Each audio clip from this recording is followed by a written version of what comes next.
ሰላም እንዴት አላችሁ? የኢትዮ ታይምስ ቤተሰቦች ለሰዓቱ የተመረጡ አዳዲስ መረጃዎችን ይዘንላችሁ ቀርበናል። ከመረጃዎቻችን መካከልም ጄኔራል ጻድቃን ገብረትንሳኤ አፋር ክልል መግባታቸው ተሰምቷል። በአፋር ክልል ወታደራዊ ስልጠና የጀመረውን የህወሓት ተገንጣይ ክንፍ ከህወሓት የወጡ ከፍተኛ ጄኔራሎች በስፍራው ተገኝተው መጎብኘታቸው ተሰምቷል። ስልጠና የጀመረው የህወሓት ተገንጣይ ክንፍ በስፍራው ተገኝተው ከጎበኙት ከፍተኛ ወታደራዊ አመራሮች መካከልም ጄኔራል ጻድቃን ገብረትንሳኤና ጄኔራል ንጉስ አበጄ ይገኙበታል የተባለ ሲሆን ከህወሓት የወጡ የቀድሞ ታጣቂዎች ፖለቲካዊና ወታደራዊ መሪዎች እንዲሁም የሚዲያ ባለሙያዎች ለሁለት ጎራ ተከፍለው የሚያደርጉት ፍትጊያ ወዴት ሊያመራ ይችላል የሚል ጥያቄ አጭሯል። ተጨማሪ መረጃ አካተናል። በአማራ ፋኖ ብሔራዊ ኃይል ጎጃም ቀጠና በቀኝ ጌታ ዮፍታይ ንጉሴ 6ኛ ጦር የማቻከሉ በላይ ዘለቀ ብርጌድ በደፈጣ ኦፕሬሽን የመከላከያ አመራሩን ጨምሮ 8 የመንግስት ኃይሎች መሞታቸውና ለጊዜው ቁጥራቸው ያልታወቁም ቁስለኛ መሆናቸው ተገልጿል። በሌላ በኩል አንድ 50 አለቃና 4 ሚሊሻዎች ከነሙሉ ትጥቃቸው ፋኖን መቀላቀላቸው የተነገረ ሲሆን ፋኖ ከህዝቡ ጋር ስላደረገው ስብሰባና ከህዝቡ ጋር ስላጠረው ትምህርት ቤትም መረጃ ደርሶናል። ዝርዝሩን አዘጋጅተናል። የሶማሌ ክልል ፕሬዝዳንት አቶ ሙስጠፌ መሐመድ የቀድሞ የክልሉ ፕሬዝዳንት አቶ አብዲ ኢሌ ከእስር መለቀቁ ትክክል አይደለም ብዬ ነው የማስበው ብለው መናገራቸው ተሰምቷል። ለአብዲ ኢሌ ከእስር መለቀቅ የእናንተ እጅ አለበት ወይ የሚል ጥያቄም ቀርቦላቸው ምላሽ የሰጡ ሲሆን አብዲ ኢሌ የታሰሩበትን ምክንያትና አጠቃላይ ሂደቱን የሚቆጣጠረው የፌዴራል መንግስት መሆኑን ገልጸው ነገር ግን ክልሉ ውስጥ የነበረውን ችግር በተመለከተ እስካሁን ምርመራ ላይ መሆናቸውን ገልጸዋል። ሙሉ መረጃውን አጠናቅረናል። የኦሮሞ ነጻነት ግንባር ኦነግ ከነሐሴ 2012 ዓ.ም ጀምሮ ተዘግቶ የነበረውንና በአዲስ አበባ የሚገኘውን ዋና ቢሮ በይፋ እንደተመለሰለት ተገልጿል።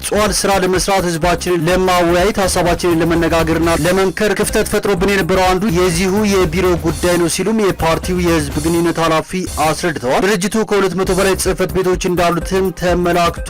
ሌላኛው መረጃችን ነው። በካሊፎርኒያ ሎስ አንጀለስ ግዛት የዶናልድ ትራምፕ አስተዳደር የወሰነውን የኢሚግሬሽን ፖሊሲ በመቃወም የተቀሰቀሰው ህዝባዊ አመጽ ለሶስተኛ ቀን ተባብሶ እንደቀጠለ የተነገረ ሲሆን ወደ አደባባይ የወጡ ሰልፈኞች ከጸጥታ ኃይሎች ጋር ተፋጠዋል። ሰልፈኞቹ በከተማ የሚገኙ ህንጻዎችና ተሽከርካሪዎች ላይ ጉዳት እያደረሱ እንደሚገኙ የተነገረ ሲሆን የትራምፕ አስተዳደር የአሜሪካ የባህር ኃይሎችን ሊልክ እንደሚችልም እየተነገረ ነው። ዝርዝሩን በዜናችን የምናስደምጣችሁ ይሆናል። ክቡራትና ክቡራን የኢትዮ ታይምስ ቤተሰቦች እነዚህንና ሌሎች ለሰዓቱ የተመረጡ አዳዲስ መረጃዎችን ይዘንላችሁ ቀርበናል። ቻናላችንን ሰብስክራይብ በማድረግ የደወል ምልክቷን በመጫንና መረጃውም ለብዙዎች እንዲዳረስ ላይክ በማድረግ እስከ መጨረሻው አብራችሁን ቆዩ።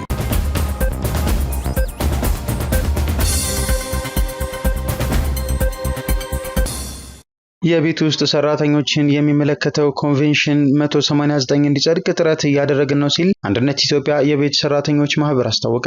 የአንድነት ኢትዮጵያ የቤት ሰራተኞች ማህበር የህብረቱ ፕሬዚዳንት ሂሩት አበራ ስምምነቱን ኢትዮጵያ ከፈረመች ዓመታት ቢቆጠሩም እስካሁን ተግባራዊ አልሆነም ብለዋል። ፕሬዚዳንቷ የቤት ሰራተኞች በማህበር ተደራጅተው ስለ መብቶቻቸው ያለመጠየቅ እንደ ማንኛውም ሰራተኛ የሰራተኞችን መብት በሚያስጠብቀው በአሰሪና ሰራተኛ አዋጅ 1156 ውስጥ እንዲሁም በሌሎች የህግ ማዕቀፍ ውስጥ ያለመካተታቸውና ያለመጠየቃቸው እስካሁን አዋጁ ሳይጸድቅ ቆይቷል ብለዋል። ስለ ቤት ውስጥ ሰራተኞች የሚያወሳውን ዓለም አቀፍ ስምምነት 189 ኮንቬንሽን ለምን አልተፈረመም ብለን ስንጠይቅም ከሀገሪቱ ነባራዊ ሁኔታ ጋር የማይጣጣም ነው ይባላል በህግ አውጪው በኩል ሲሉም አስረድተዋል። መመሪያው ጸድቆ በስራ ላይ ቢውል የቤት ሰራተኞችን መሰረታዊ መብቶች የሚያስጠብቅ ከአሰሪዎቻቸው ጋር የሚኖራቸውን ግንኙነት የሚያስተካክልና የስራ አካባቢያቸውንም ምቹ እንዲሆን የሚያደርግ ነው ብለዋል። ከሁሉም በላይ ግን መመሪያውና የስራ ቅጥር ውሉም የቤት ሰራተኞች ጉልበታቸው ሲደክም እንደ ጡረታ ያሉ የማህበራዊ ዋስትና አገልግሎት እንዲያገኙ የሚያደርግ ነው በማለት ገልጸዋል። በአሁኑ ወቅት የቤት ሰራተኞች በስራና ሰራተኛ አገናኝ ኤጀንሲዎች የሚዋዋሉት ውል ምንም አይነት ህጋዊ መሰረት የሌለው ኃላፊነትን የማይሰጥና መብትና ግዴታን የማይለይ ነው። ሆኖም ይህን ችግር ለመፍታት ነው ማህበሩ የተቋቋመው ያሉት ወይዘሮ ሂሩት ከሚመለከታቸው ባለድርሻ አካላት ጋር እየሰራን እንገኛለን ሲሉ ተናግረዋል። ከ4 ዓመታት በፊት በተደረገ የዳሰሳ ጥናት መሰረት በሀገሪቱ ወደ 5.6 ሚሊዮን የሚገመቱ ሰራተኞች እንዳሉ የገለጹት ፕሬዚዳንቷ እነዚህ ዜጎች የተለያዩ ችግሮች እንደሚደርሱባቸውም በጥናት አረጋግጠናል ብለዋል።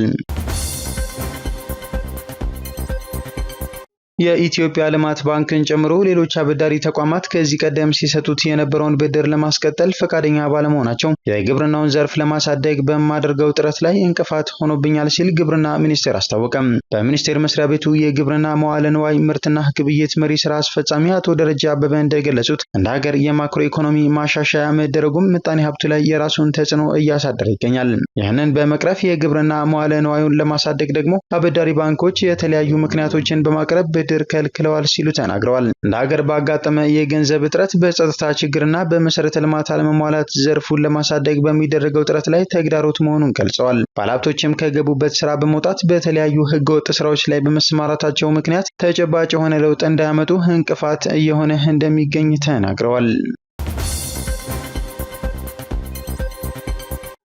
ከተፈቀደላቸው የንግድ ዘርፍ ውጪ ሲሰሩ የተገኙ ከ550 በላይ ነጋዴዎች ታገዱ። በአዲስ አበባ ከተማ ከተጣለባቸው የንግድ ዘርፍ ውጪ ሲሰሩ የነበሩ ከ550 በላይ ነጋዴዎች ከንግድ ዘርፍ ውጪ እንዲሆኑና በህግ እንዲቀጡ መደረጉን የከተማ አስተዳደር ንግድ ቢሮ አስታውቋል። የቢሮው የኮሚኒኬሽን ዳይሬክተር አቶ አሸናፊ ብርሃኑ እንደገለጹት በከተማዋ ህገወጥ ነጋዴዎችን ለመቆጣጠር ድንገተኛና የቤት ለቤት ክትትል በማድረግ እርምጃዎች ተወስደዋል። ባለፉት 10 ወራት ውስጥ ከ400 ሺህ በላይ ነጋዴዎች ላይ ቁጥጥር መደረጉን የገለጹ ሲሆን ድንገተኛና የቤት ለቤት ቁጥጥር ከተደረገባቸው ከነዚህ ነጋዴዎች መካከል ከ20 ሺህ በላይ በሚሆኑት ላይ እርምጃ መወሰዱን ተናግረዋል። እርምጃ ከተወሰደባቸው መካከልም 550 የሚሆኑት ከንግድ ዘርፉ እንዲገለሉና በህግ እንዲጠየቁ ተደርገዋል ብለዋል። በተለይም ያለ ዘርፋቸው በሚነግዱ ፈቃድ ሳያሳድሱ ማህበረሰቡን ከተቀመጠው መመሪያ ውጪ ላልተገባ ወጪ በሚዳርጉ ወይም ከተቀመጠው ዋጋ ውጪ የሚሰሩና ተያያዥ የሆኑ ህገወጥ ንግዶችን በሚያከናውኑ ነጋዴዎች ላይ የተወሰደ እርምጃ መሆኑን አንስተዋል። ከተቀመጠው መመሪያና ከዘርፋቸው ውጪ ሲሰሩ የተገኙ ህገወጥ ነጋዴዎች ላይ ከአስተዳደራዊ እርምጃ እስከ ህጋዊ እርምጃ እንዲወሰድባቸው መደረጉንም ዳይሬክተሩ አክለው ተናግረዋል። የሶማሌ ክልል ፕሬዚዳንት አቶ ሙስጠፌ መሐመድ የቀድሞ የክልሉ ፕሬዚዳንት አቶ አብዲሌ ከእስር መለቀቁ ትክክል አይደለም ብዬ ነው የማስበው ሲሉ ተናገሩ። ሙስጠፌ ከቢቢሲ ጋር በነበራቸው ቆይታ ለአብዲሌ ከእስር መለቀቅ የእናንተ እጅ አለበት ወይ የሚል ጥያቄ ቀርቦላቸው የለበትም ሲሉ መልሰዋል። የቀድሞ የሶማሌ ክልል ርዕሰ መስተዳደር አቶ አብዲ መሐመድ ኡመር አብዲሌ ከ6 ዓመት እስር በኋላ ባለፈው ዓመት ተፈተዋል። የቀድሞውን ርዕሰ መስተዳደር ከእስር መለቀቅ እንዴት ተመለከቱት የሚል ጥያቄ ከቢቢሲ የቀረበላቸው የሶማሌ ክልል ፕሬዚዳንት አቶ ሙስጠፌ መሐመድ አብዲ መሐመድ ኡመር የታሰረው በሐምሌ 28 2010 ክስተት ምክንያት ነው። የዛኔ የነበረው ሁከትና ብጥብጥ ምክንያት ነው የታሰረው። የታሰረውን በፌዴራል መንግስት ነበር። አጠቃላይ ሂደቱንም በሙሉ የሚቆጣጠሩት እነሱ ናቸው። ነገር ግን ክልሉ ውስጥ የነበረውን ችግር በተመለከተ በእኛ በኩል እስካሁን ምርመራ ላይ ነን ሲሉ ምላሽ ሰጥተዋል። ከእስር ቤት ለመለቀቁ እጃቸው ስለመኖሩ ለቀረበላቸው ጥያቄም የለበትም ሲሉ ምላሽ ሰጥተዋል። ቢቢሲ ያስከትሉ መለቀቁ ትክክል ነው ብለው ያስባሉ ብሎ ጥያቄ አቅርቦላቸው ነበር። አቶ ሙስጠፌ መሐመድ አይ ትክክል አይደለም ብዬ ነው የማስበው። ነገር ግን ሀገሪቱ በዚህ ሰዓት ውስጥ ሌሎች ፖለቲካዊ ችግሮች ስላሉ በዚህ ወቅት ላይ ይህንን ማውራት ተገቢ አይደለም ሲሉ ምላሽ ሰጥተዋል። ቢቢሲ ለሶማሌው ክልል ፕሬዚዳንት ሙስጠፌ መሐመድ የፌስቡክ ገጾ ላይ ሰዎች ኮሜንት መስጠት እንዳይችሉ ገድበዋል፣ ለምንድን ነው ሲል ጥያቄ አቅርቦላቸዋል። የእሳቸው ምላሽ አልገደብኩም፣ ሰዎች ኮሜንት አስተያየት መስጠት ይችላሉ። የፌስቡክ ገጼ እንደራሴ ቤት ነው። አንተም ገብተህ የጻፍኩትን ነገር ማየት ትችላለህ። ለምሳሌ አሁን ስለ ጅጅጋ ከተማ እንዲህ አይነት ነገር አከናውናለሁ ብዬ ከጻፍ አንተ እዛው ላይ ኮሜንትን መስጠት የምትፈልግ ከሆነ ሼር አድርገህ ፕሬዚዳንቱ የጻፈው ነገር ትክክል አይደለም ማለት ትችላለህ፣ ለሁለታችንም ጥቅም ነው የሚል ምላሽ ሰጥተዋል።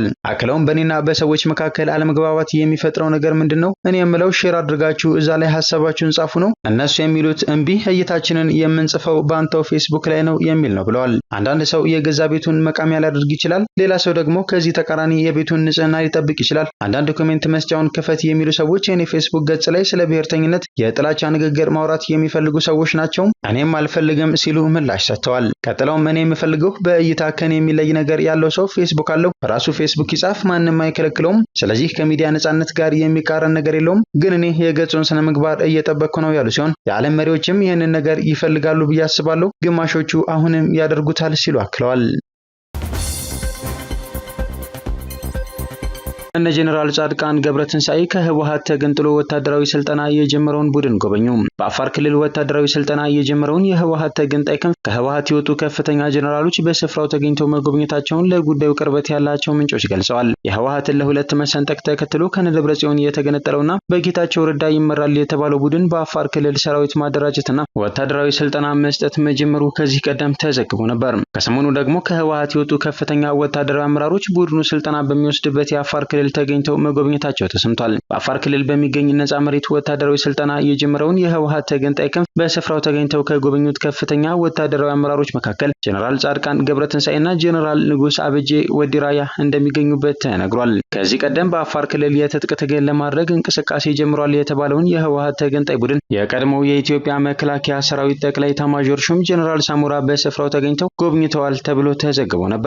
ይሁንና እኔ በትግራይ የእርስ በርስ መጠፋፋትን አልደግፍም፣ ቡድኑ ቡድኑንም አልጎበኘውም በማለት ጀነራል ሳሞራ ማስተባበላቸው ይታወሳል። ከዚሁ ጋር ተያይዘው ጀነራል ጻድቃን ገብረትንሳኤ በአፋር ክልል ተገኝተው ወታደራዊ ስልጠና የጀመረውን ቡድን ከጎበኙ በኋላ በአቶ ጌታቸው ረዳ የሚመራውን ዲሞክራሲያዊ ስምረት ትግራይ ፓርቲን ቢሮ በአዲስ አበባ ተገኝተው መጎብኘታቸውንና በፓርቲው ስብሰባ ላይ መሳተፋቸው ተነግሯል። በሌላ በኩል በደብረጽዮን ገብረ ሚካኤል የሚመራው የህወሓት ክንፍ ከኤርትራ ጋር ግንኙነት መጀመሩና ጽምዶ የተሰኘ የኤርትራንና የህወሓትን ወታደራዊና ፖለቲካዊ መሪዎችን እንዲሁም የሚዲያ ባለሙያዎችን የያዘ ጥምረት መፈጠሩን መረጃዎች ያሳያሉ። በትግራይ ፖለቲካ ውስጥ በተፈጠረው የልሂቃን ክፍፍል ምክንያት ከህወሓት የወጡ የቀድሞ ታጣቂዎች ፖለቲካዊና ወታደራዊ መሪዎች እንዲሁም የሚዲያ ባለሙያዎች ለሁለት ጎራ ተከፍለው የሚያደርጉት ፍትጊያ ወዴት ሊያመራ ይችላል የሚለው ጉዳይ ብዙዎችን እያነጋገረ ይገኛል። ኦነግ አዲስ አበባ የሚገኘው ዋና ቢሮው ከ4 ዓመታት በኋላ እንደተመለሰለት አስታወቀም። የኦሮሞ ነጻነት ግንባር ኦነግ ከነሐሴ 2012 ዓ.ም ጀምሮ ተዘግቶ የነበረውንና በአዲስ አበባ የሚገኘውን ዋና ቢሮ በይፋ እንደተመለሰለት የፓርቲው የህዝብ ግንኙነት ኃላፊ አቶ ለሚገመቹ ተናግረዋል። ጉዳዩን አስመልክተው የድርጅቱ የህዝብ ግንኙነት ኃላፊ አቶ ለሚገመቹ ከ2012 ዓ.ም መጨረሻ ነሐሴ ወር ጀምሮ ዋና ጽህፈት ቤታቸውን ጨምሮ ሌሎች ቢሮዎች መዘጋታቸውን ገልጸው እንደ ድርጅት ጉዳዩን አስመልክቶ በተለያዩ መድረኮች ላይ ሲጠይቁ እንደነበር አስረድተዋል። በይበልጥ የአዲስ አበባ ከተማ የፖለቲካ ፓርቲዎች የጋራ ምክር ቤት የቻለውን ያህል ጫና ሲያደርግ ነበር ያሉት አቶ ለሚ የምክር ቤቱ እንዲሁም ሌሎች ተወካዮች በተገኙበት ቢሮአችንን ለማስመለስ ችለናል ብለዋል። አክለውም ወደ ቢሮአችን እንድንመለስ የኢትዮጵያ ምርጫ ቦርድ የራሱን አስተዋጽኦ አድርጓል ሲሉ አስታውቀዋል። ቢሮ መጠቀም ትልቁ ግባችን አይደለም፣ ግባችን ለሰፊውና ለጭቁኑ ህዝብ ዓላማ ያለው ስራ መስራት ነው ያሉት አቶ ለሚ ሆኖም ስራ ለመስራት ህዝባችንን ለማወያየት ሀሳባችንን ለመነጋገርና ለመምከር ክፍተት ፈጥሮብን የነበረው አንዱ የዚሁ የቢሮ ጉዳይ ነው ብለዋል። አያይዘውም ድርጅቱ ከ200 በላይ ጽህፈት ቤቶች እንዳሉት ጠቅሰው በቀጣይ በተዋረድ የተዘጉ ጽህፈት ቤቶቻችን እንዲከፈቱልን ውትወታችን ይቀጥላል ብለዋል። ወደፊትም አደረጃጀቶቻችንን ለማጠናከር ተስፋ አድርገን እንሰራለን ሲሉ ተናግረዋል። የኦሮሞ ነጻነት ግንባር ኦነግ ዛሬ ሰኔ 2 ቀን 2017 ዓ.ም ባወጣው መግለጫ የዋና ቢሮው የማስመለስ ሂደቱ የተከናወነው የአዲስ አበባ ከተማ የፖለቲካ ፓርቲዎች የጋራ ምክር ቤት አመራሮች በተገኙበት መሆኑን ገልጾ ይህንን ለረጅም ጊዜ የዘለቀ ጥረት ማጠናቀቅ ወደፊት የተራመድንበት እርምጃ እንደሆነ እንመለከተዋለን ብሏል። ድርጅቱ ጽህፈት ቤቱን ያጣው የአዲስ አበባ ፖሊስ ጽህፈት ቤቱ ላይ ከበባ ካደረገ ከነሐሴ 2012 ዓ.ም ጀምሮ መሆኑ ይታወሳል። በወቅቱ የፓርቲው ጊዜያዊ የህዝብ ግንኙነት ኃላፊ የነበሩት ባቴ ኡርጌሳ ፓርቲው በአዲስ አበባ የሚገኘው ዋና መስሪያ ቤቱ ነሐሴ 2012 ዓ.ም ጀምሮ በአዲስ አበባ ፖሊስ ከተያዘ ወዲህ ዋና መስሪያ ቤቱን ሳይገለገልበት መቆየቱን ተናግረው ነበር። እንደርሳቸው ገለጻ ከዚያን ጊዜ ጀምሮ ዋናው መስሪያ ቤታቸው በአዲስ አበባ ፖሊስ ኮሚሽን ኃላፊነት ስር መሆኑን እንደተነገራቸው አስታውቀዋል። በዚያ ቀን ግቢው በፖሊስ ተይዞ ሊቀመንበሩ በኃይል እንዲወጡ ተደርገዋል ብለዋል። በወቅቱ የተሰጠን ሰበብ ስማቸው ያልተጠቀሰ የፓርቲው አባላት ለደህንነት ሲሉ ዋና መስሪያ ቤቱን ፖሊስ እንዲጠብቅላቸው ጠይቀዋል የሚል ነበር ብለዋል። ፖሊስ ግን እኛን ወደ ዋናው ጽህፈት ቤት እንዳንገባ በመከልከል ለምን የጥበቃ አገልግሎት ለመስጠት እንደመረጠ አናውቅም ሲሉ ገልጸው ነበር። እስከ ነሐሴ ወር 2016 ዓ.ም ድረስ የኦሮሞ ነጻነት ግንባር ኦነግና የኦሮሞ ፌዴራሊስት ኮንግረስ ፓርቲ ኦፌኮ በኦሮሚያ ክልል የሚገኙ ወደ 400 የሚጠጉ ቢሮዎቻቸው መዘጋታቸውን መግለጻቸውን በወቅቱ የሀገር ውስጥ መገናኛ ብዙሃን መዘገባቸው ይታወሳል። ገዢው ብልጽግና ፓርቲን ጨምሮ ከ50 በላይ የፖለቲካ ፓርቲዎችን በአባልነት የያዘው የኢትዮጵያ የፖለቲካ ፓርቲዎች የጋራ ምክር ቤት በበኩሉም ይህም በኦሮሚያ ክልል ሰላማዊ ትግል እንዲጠብና የትጥቅ ግጭት እንዲባባስ ምክንያት ሆኗል መባሉን በወቅቱ የተላለፈው የሸገር ሬዲዮ ዘገባ ያሳያል። የኦሮሞ ኮንግረስ ፓርቲ ኦፌኮም የህዝብ ግንኙነት ኃላፊ ሱልጣን ቃሲም ከ5 ዓመት በፊት የለውጡ ሰሞን መንግስትን ተማምነን ለሰላማዊ ትግል ምቹ ሁኔታ ይኖራል በሚል ተነሳሽነት 206 ቅርንጫፍ ጽህፈት ቤቶችን ከፍተን ነበር። አሁን 203ቱ ተዘግተውብን የቀሩት 3 ጽህፈት ቤቶች ናቸው ማለታቸውን ዘገባው አስቀምጧል። የኦሮሞ ነጻነት ግንባር ኦነግ የህዝብ ግንኙነት ኃላፊ ለሚገመቹ በበኩላቸው በለውጡ ሰሞን በተስፋ ወደ 200 የሚጠጋ ቢሮዎች ከፍተን የነበረ ቢሆንም አሁን አንድም ቢሮ የለንም ሲሉ ተናግረዋል። በአማራ ፋኖ ብሔራዊ ኃይል ጎጃም ቀጠና በቀኝ ጌታ ዮፍታይ ንጉሴ 6ኛ ክፍለ ጦር የማቻክሉ በላይ ዘለቀ ብርጌድ የደፈጣ ኦፕሬሽን ሰርቷል ተብሏል። መከላከያ ሰራዊት ከደብረ ማርቆስ ከተማ ተነስቶ ወደ ደብረ ኤልያስ ሬሽን አቀብሎ ሲመለስ የማቻክል በላይ ዘለቀ ብርጌድ ፋኖች ደብ ወንዝ ላይ ደፈጣ በመጣል ጥቃት ፈጽመዋል። በተደረገው ውጊያ የመከላከያ አመራሩን ጨምሮ 8 የመንግስት ኃይል መሞቱና ለጊዜው ቁጥሩ ያልታወቀ ቁስለኛ ሆኗል ተብሏል። ታዲያ የመከላከያ ሰራዊት አንድ መምህር በአሰቃቂ ሁኔታ ገድሎ መሄዱ ነው ከአሻራ ሚዲያ የተገኘው መረጃ የሚያመለክተው። በተያያዘ መረጃ ሰኔ 1 ቀን 2017 ዓ.ም የአማራ ፋኖ ብሔራዊ ኃይል በጎጃም ቀጠና የአዲስ ዓለማየሁ 7ኛ ክፍለ ጦር አብራጂት ብርጌድን 4 ሚሊሻዎች ከነሙሉ ትጥቃቸው ተቀላቅለዋል ተብሏል። በተመሳሳይ ሁኔታ 50 አለቃ አጃኖ ሞላ የሚባል ግለሰብ ከደብረ ማርቆስ የመከላከያ ሰራዊት በመውጣት የአማራ ፋኖ ብሔራዊ ኃይል በጎጃም ቀጠና የአዲስ ዓለማየሁ 7ኛ ክፍለ ጦር የቦቅላ አባይ ብርጌድን ከነሙሉ ትጥቁ መቀላቀሉ ተነግሯል። ይህ በእንዲህ እንዳለ በለጣ ያሌው የተባለ ግለሰብ በእነማይ ወረዳ በቸና ከተማ 04 ቀበሌ ነዋሪ ሲሆን በቸና ከተማ የግል ትጥቅ ይዞ ለመንግስት ሲያገለግል የነበረ ነው የተባለ ሲሆን ግንቦት 30 ቀን 2017 ዓ.ም በአባ ኮስትር ብርጌድ ሰርጎ ገቦች አንድ ኮሪያ ክላሽ ከ60 ጥይት ጋር በቁጥጥር ስር መዋሉ ተሰምቷል። በሌላ በኩል የ6ኛ ቀኝ ጌታ ወፍታዊ ንጉሴ ክፍለ ጦር አመራሮች በትናንትናው ዕለት ከደንበጫ ወረዳ ማህበረሰብ ጋር ህዝባዊ ውይይት አድርገዋል የተባለ ሲሆን አዲስ አለማየሁ 7ኛ ክፍለ ጦር የቦቅላ አባይ ብርጌድ ማህበረሰቡ ከፋኖ ጎን ሆኖ ትግሩን እየደገፈና ተቋማትን እየጠበቀ ይገኛል ሲል ገልጿል። የቦቅላ ከተማና የአካባቢው ማህበረሰብ በተቀናጀ መልኩ የቦቅላ የመጀመሪያ ደረጃ ትምህርት ቤትን በጋራ በመሆን ማጠሩንም አክሎ ገልጿል። ኢትዮጵያና ኬንያ ድንበር ተሻጋሪ መሰረተ ልማት ለመገንባት ተስማሙ። ኢትዮጵያና ኬንያ የሁለትዮሽ ንግድን ለማጎልበት ድንበር ተሻጋሪ የመሰረተ ልማት ፕሮጀክቶችን ለመገንባት መስማማታቸው ተገለጸ። ሁለቱ ሀገራት ባሳለፍነው ሳምንት ሐሙስ በአዲስ አበባ በተካሄደው ስብሰባ ላይ በኢትዮ ኬንያ ድንበር ላይ የሸቀጦች የሰዎችና የዲጂታል አገልግሎት እንቅስቃሴን ለማሻሻል በሚያስችሉ ፕሮግራሞች ላይ ተስማምተዋል። በዚህም ኢትዮጵያና ኬንያ በዳዋ ወንዝ ራሙና ሱፍቲ ላይ ሁለት ድልድዮችን ለመገንባት ተስማምተዋል። ድልድዩ ተሽከርካሪዎችን ብቻ ሳይሆን የሚያስተላልፈው እንደ ትምህርትና ገበያ ያሉ የመሰረታዊ አገልግሎቶች የማያገኙ ማህበረሰቦችን ምኞት የሚያደርስ ነው ተብሏል። ሁለቱ ሀገራት በጋራ ባወጡት መግለጫ ዋና ዓላማዎቹ በኢትዮጵያና በኬንያ መካከል የመሰረተ ልማት ትስስርን፣ ማህበራዊና ኢኮኖሚያዊ ልማትን፣ የንግድ ማሳለጥንና ድንበር ተሻጋሪ ልማትን ማጎልበት ናቸው ማለታቸውን የኬንያ መገናኛ ብዙሃን ዘግበዋል። እነዚህ እርምጃዎች ኢጋድ በድንበር መሻገሪያ ጊዜዎችን፣ የትራንስፖርት ወጪዎችን በመቀነስና ቀጠናዊ ሸቀጦችን በዓለም አቀፍ ገበያዎች የበለጠ ተወዳዳሪ እንዲሆኑ በማድረግ እንዲሁም በኢትዮጵያና በኬንያ መካከል ቀጣይነት ያለው ንግድን በማጠናከር የአፍሪካ አህጉራዊ የነጻ ንግድ ቀጠና ስምምነት ወደ ስራ እንዲገባ ያለው ቁርጠኝነት ማሳያ ናቸው ተብሏል። ኬንያና ኢትዮጵያ በጉምሩክ ጉዳዮች ላይ የትብብርና የጋራ ድጋፍና ሌሎች የህግ ማዕቀፎችን በተመለከተ የሁለትዮሽ ስምምነትን በፍጥነት ተግባራዊ እንደሚያደርጉት ተመላክቷል። በሎስ አንጀለስ የህዝብ አመጽ መቀስቀሱ ተሰማ። በካሊፎርኒያ ሎስ አንጀለስ ግዛት የተቀሰቀሰው ህዝባዊ ተቃውሞ ለሶስተኛ ቀን ተባብሶ ቀጥሏል። የዶናልድ ትራምፕ አስተዳደር የወሰነውን የኢሚግሬሽን ፖሊሲ በመቃወም ሰልፈኞች ወደ ሎስ አንጀለስ አደባባይ የወጡ ሲሆን ከጸጥታ ኃይሎችም ጋር ተፋጠዋል። ዶናልድ ትራምፕ የኢሚግሬሽን ፖሊሲን በመቃወም ሁከትና ብጥብጥ ያስነሱ ተቃዋሚዎች ሎስ አንጀለስ ህገወጥ የመሰብሰቢያ ቦታ ለመሆኗን በመግለጽ ሰልፈኞች ወደ ቤታቸው እንዲመለሱ አዘዋል። የሎስ አንጀለስ ፖሊስ እንዳስታወቀው ሰልፈኞቹ በከተማዋ የሚገኙ ህንፃዎችና ተሽከርካሪዎች ላይ ጉዳት እያደረሱ እንደሚገኙ ገልጿል። ሰልፈኞችንም ህገወጥ ስብስቦች በማለት ገልጿቸዋል። የትራምፕ አስተዳደር ተቃውሞውን ለማርገብ የአሜሪካ የባህር ኃይሎችን ሊልክ እንደሚችል እየተገለጸ ይገኛል። የሎስ አንጀለስ ገዢ የሆኑት ጋቪን ኒውሰም የትራምፕ አስተዳደር ያወጣውን የኢሚግሬሽን ፖሊሲ ተቃውመዋል።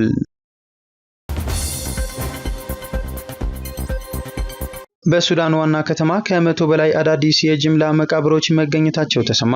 በሱዳን ዋና ከተማ ካርቱም ቢያንስ 117 አዳዲስ የጅምላ መቃብሮች መገኘታቸውን አንድ የሱዳን መንግስት ባለስልጣን የገለጹ ሲሆን በአገሪቱ ለ14 ወራት በዘለቀው ግጭት በሺዎች የሚቆጠሩ ሰዎች ለሞት መዳረጋቸው ተነግሯል። በሱዳን ጦርና በፈጣን ድጋፍ ሰጪ ኃይሎች RSF መካከል የተካሄደው ጦርነትን ተከትሎ የሞቱ ሰዎች አስከሬኖች በቤትና መንገድን ጨምሮ የተለያዩ ጊዜያዊ ቦታዎች ላይ እንዲቀበሩ ምክንያት ሆኗል ሲል የካርቱም ግዛት መንግስት ምንጭ ለሮይተርስ ተናግሯል። ከሚያዝያ 2023 ጀምሮ የተካሄደው ጦርነት የመዲናዋን 3 ከተሞች ካርቱም፣ ኦምዱርማንና ባህሪን ለውድመት የዳረገ ብሎም ከባድ ሰብአዊ ቀውስ ያስከተለ ሆኗል። በግጭቱ ምክንያት የሞቱት ሰዎች ቁጥር በግምት ከ20 እስከ 130 ሺህ ድረስ ነው ይባላል። የሱዳን የጤና ሚኒስቴር የተለያዩ ምንጮች ግጭቱ የጤና አጠባበቅ ስርዓቱን እያሽመደመደ ወደ 3000 የሚጠጉ ሰዎች በበሽታና በሌሎች የጤና ነክ ምክንያቶች መሞታቸውን ተናግረዋል። ምንጮቹ በጦርነቱ የተገደሉትን ሰዎች አሃዝ ማቅረብ አለመቻሉን ይገልጻሉ። በዚህ ዓመት መጀመሪያ ላይ ባለስልጣናት በኦምዱርማን መደበኛ ባልሆኑ መቃብሮች ውስጥ ያሉ አስክሬኖችን ወደ ይፋዊ የመቃብር ስፍራዎች ለማዛወር ማውጣት መጀመራቸውን የግዛቱ